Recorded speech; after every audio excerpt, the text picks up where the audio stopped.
एक रात एक पत्नी अपने पति का बहुत ही बेसब्री से इंतजार कर रही होती है।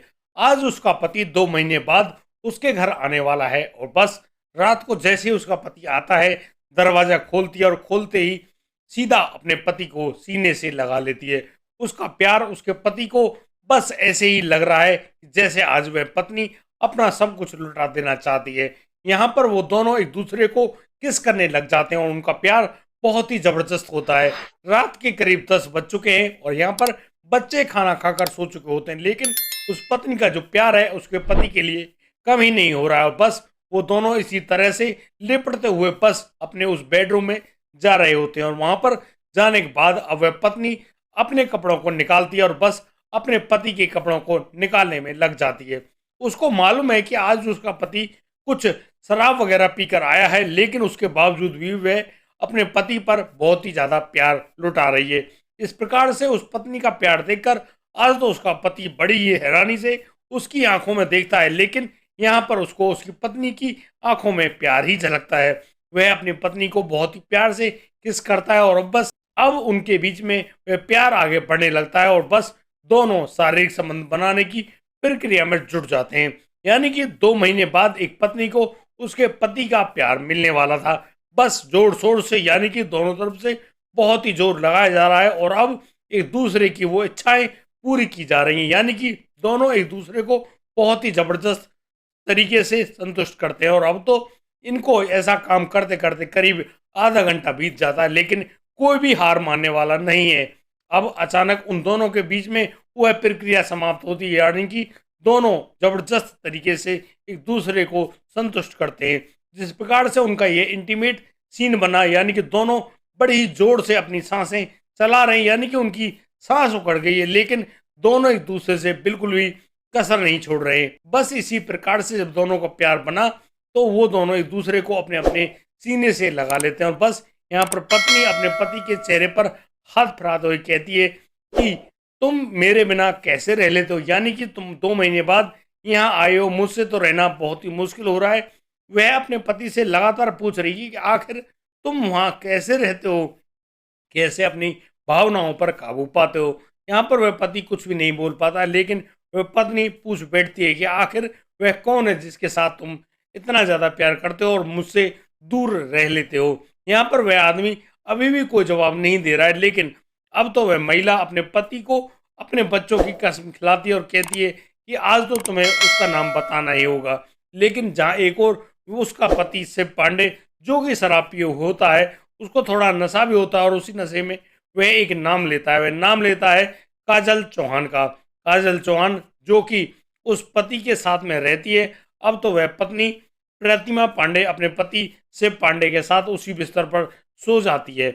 यानी कि प्रतिमा अभी सोने का नाटक कर रही है, लेकिन वह उसके पति जैसे ही सो जाते यानी कि खर्राटे भरने लगते हैं, अचानक से वह प्रतिमा अपने पति का फोन निकालती है और बस उसको अनलॉक करती है।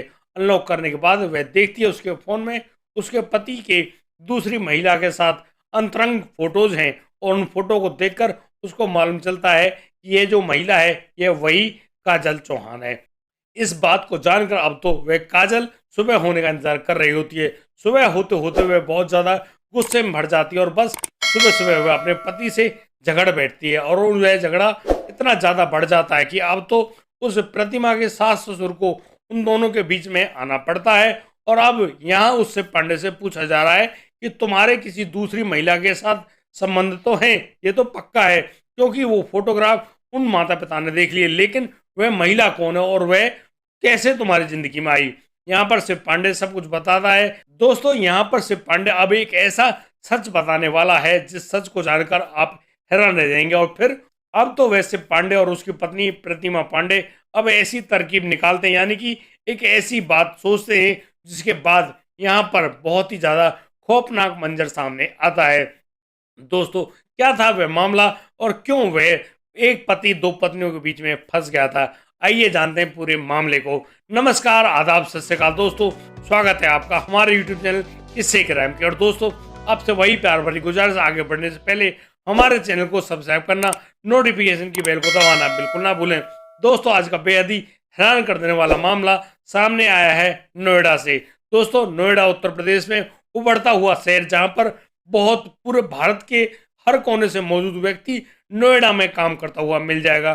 कामगारों के लिए बहुत ही अच्छी जगह, जिन लोगों को बहुत ही अच्छी तनख्वाह मिलती है, वही लोग यहाँ पर आते हैं और अपना अपना कारोबार और अपनी नौकरियां करते हैं। दोस्तों, इसी प्रकार से यहाँ पर शिव पांडे नाम का ये युवक आता है। वह आता है उत्तर प्रदेश के सुल्तानपुर जो जिला है वहाँ से। वह वहाँ पर रह रहा है और अपने जो मार्केटिंग का काम है वह किया करता है। उसकी उस मार्केटिंग कंपनी में बहुत सारे लड़के और लड़कियां रहती हैं। इसी मार्केटिंग की एक मीटिंग में उससे पांडे की एक लड़की से मुलाकात होती है।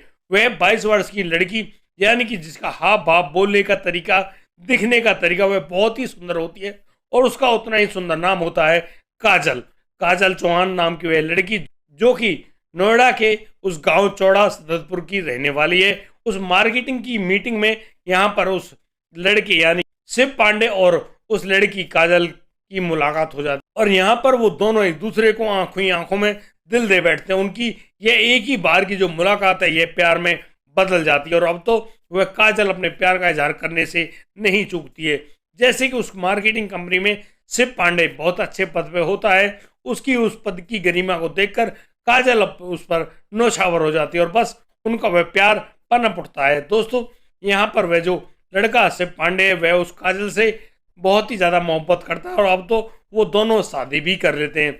उनकी जैसे वह शादी हुई है, अब तो वह काजल चौहान यहाँ पर अपने पति शिव पांडे के साथ किराए पर एक कमरा लेती है और वहाँ पर रहने लगती है। दोनों बड़े ही प्यार से, बड़े ही जोश में एक दूसरे के साथ रहते हैं और बस उन दोनों के बीच में इसी प्रकार के शारीरिक संबंध बनते हैं। लेकिन यहाँ पर वह शिव पांडे अपनी पूर्व जो पत्नी यानी कि प्रतिमा, जो उनकी पत्नी है, वर्तमान में भी है, उसके बारे में उस लड़की काजल को नहीं बताता है और वह जब भी अपने गांव जाता है, वहां जाता है, अपनी पत्नी प्रतिमा से मिलता है। प्रतिमा से उसके 2 बच्चे भी हैं। बड़े ही ढंग से वह प्रतिमा अपने सास ससुर की सेवा करती है, बड़ी ही आदर्श महिला होती है। लेकिन जब उसको यह जानकारी मिलती है कि उसकी कोई सौतन भी नोएडा में मौजूद है, अब तो वह अपने पति से बार बार गुजारिश कर रही होती है, लेकिन उसका पति उसके बारे में कुछ भी नहीं बता रहा होता है। एक दिन की बात, जब वह पति 2 महीने बाद अपनी पत्नी प्रतिमा से कहता है कि वह घर आ रहा है, तो यहाँ पर प्रतिमा अपने पति का बड़ी खूबसूरती से स्वागत करती है। रात के करीब 10 बजे जब शिव पांडे अपने घर पहुंचता है तो वह शराब पिए हुए होता है। उसने ज़्यादा तो शराब नहीं पी है, लेकिन हाँ, वह नशे में होता है और बस यहाँ पर प्रतिमा अपने पति को अपनी बाहों में भरती हुई बहुत ज़्यादा प्यार लुटाती है और बस और बेड पर जाते हुए दोनों एक दूसरे को बहुत ही जबरदस्त तरीके से संतुष्ट करते हैं। जिस प्रकार से उनका ये प्यार हो रहा है, अब तो थक हार कर दोनों सो जाते हैं, लेकिन उस प्रतिमा की आंखों में नींद कहाँ, वह तो उस नींद से जागती है और बस अपने पति का फोन निकालती है। उस फोन को अनलॉक करने के बाद उसके जो फोटोग्राफ्स हैं काजल चौहान के साथ, उन फोटोज को निकालती है और उनको देख रही होती है। यहाँ पर उसको पक्का पता चल जाता है कि हाँ, इस आदमी के साथ उसकी सौतन काजल चौहान नाम की लड़की भी रहती है। अब तो वह सुबह सुबह अपने पूरे परिवार को बता देती है और बस उस दोपहर को यह शिव पांडे और प्रतिमा पांडे एक ऐसी साजिश को रचते हैं जिस साजिश के बारे में जानकर आप हैरान रह जाएंगे। दरअसल शिव पांडे के पास एक ब्लैक कलर की स्कॉर्पियो गाड़ी होती है। उस गाड़ी का नंबर दिल्ली से रजिस्टर्ड है और बस एक दिन वो दोनों उस गाड़ी में बैठकर आते हैं और सीधे पहुंचते हैं नोएडा। यहाँ पर वह जो लड़का यानी कि शिव पांडे है, उस काजल चौहान के पास फोन करता है और उसको एक चुनी गई जगह पर बुलाता है। काजल चौहान अपने पति शिव पांडे से मिलने के लिए उस जगह पर खड़ी हो जाती है। अब तो वह शिव पांडे अपनी गाड़ी को यानी कि अपनी स्कॉर्पियो को बहुत ही तेज गति से लाता है और सीधा दे मारता है उस काजल चौहान को। जैसे ही काजल में वह टक्कर लगी, काजल अब हवा में उड़ती है और नीचे गिरती है और नीचे गिरने के बाद अब तो वह गाड़ी थोड़ी रुकी थी और फिर उस काजल चौहान को रोनते हुए वहां से भाग जाती है। दोस्तों, यहाँ पर प्रत्यक्षदर्शियों के मुताबिक उस गाड़ी में एक पुरुष और एक महिला मौजूद होती है। वहां पर सभी लोग इकट्ठा होते हैं और बस पुलिस को फोन करते हैं और दोस्तों, पुलिस भी मौका वारदात पे पहुंच जाती है। अब तो पुलिस वहां उस लड़की के शव को कब्जे में लेकर उसको हॉस्पिटल ले जाती है और उस लड़की की शनाख्त करवाने में जुट जाती है। यहाँ उस लड़की के बैग से पुलिस को एक अहम जानकारी मिलती है उस लड़की के बारे में। असलियत में उस लड़की का नाम काजल चौहान होता है, जो कि नोएडा के सेक्टर 22 स्थित चौड़ा गांव की रहने वाली होती है। उस लड़की की जो माँ है अंजलि चौहान को जब बुलाया जाता है, उनसे शनाख्त करवाई जाती है, तब जाकर पता चलता है कि यहाँ पर जो काजल चौहान है वह उसकी बेटी है और वह अपने पति शिव पांडे के साथ रहती है। आज दिन में उसके पास जब फोन आया था तो वह उस जगह पर जाने के लिए गई थी, लेकिन उस लड़की की बड़ी ही जबरदस्त यह मौत हुई है, इसके बारे में किसी को और ज्यादा जानकारी नहीं है। दोस्तों, पुलिस अब उस गाड़ी के बारे में जानकारी जुटा रही है और गाड़ी के नंबरों को सीसीटीवी कैमरों की मदद से जब निकाला जाता है और उसके जो रजिस्ट्रेशन के बारे में पूछा जाता है तो पता चलता है कि यह शिव पांडे नाम के एक लड़के के नाम से रजिस्टर्ड है। अब तो उस शिव पांडे को भी बुला लिया जाता है और उससे जब पूछताछ यानी कि उस पूरे मामले के बारे में जाना जाता है तो वह लड़का कह देता है कि हाँ, यह उससे गलती हो गई, उससे वह गाड़ी नहीं रुक पाई थी और गलती से ही उसका एक्सीडेंट हो गया और उस लड़की की मौत हो गई। वो चाहे तो इसके लिए कितने ही पैसे ले लो, लेकिन वह जानबूझ के उसने यह काम नहीं किया। पुलिस उस शिव पांडे की बताई गई इस कहानी पर अब यकीन कर लेती है और एक सड़क दुर्घटना का मामला दर्ज करती है। करीब एक दिन बीत जाने के बाद पुलिस के पास उसके शागिर्दों का ऐसा फोन आता है, उसके बाद वह पुलिस इतनी ज्यादा अलर्ट हो जाती है।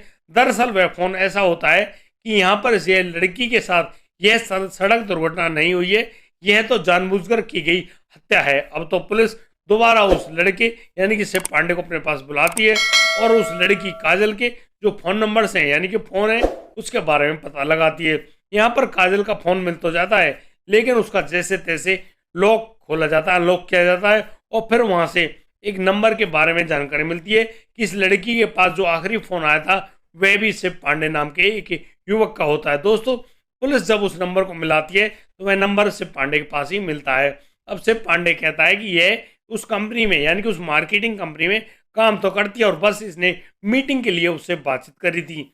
दोस्तों, यहाँ पर जब पुलिस बहुत ज्यादा पूछताछ करती है लेकिन शिव पांडे कोई भी जानकारी नहीं दे पा रहा होता है। अब शिव पांडे से पूछा जाता है कि उस गाड़ी में जो दूसरी महिला मौजूद थी वो कौन थी।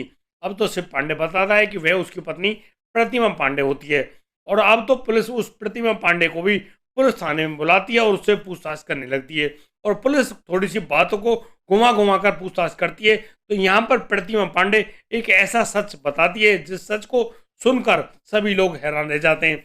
दरअसल यहाँ पर प्रतिमा पांडे इस बारे में बता रही होती है। दरअसल अब प्रतिमा पांडे एक ऐसा सच सबके सामने लाती है, उस सच को सुनकर सभी लोग हैरान रह जाएंगे।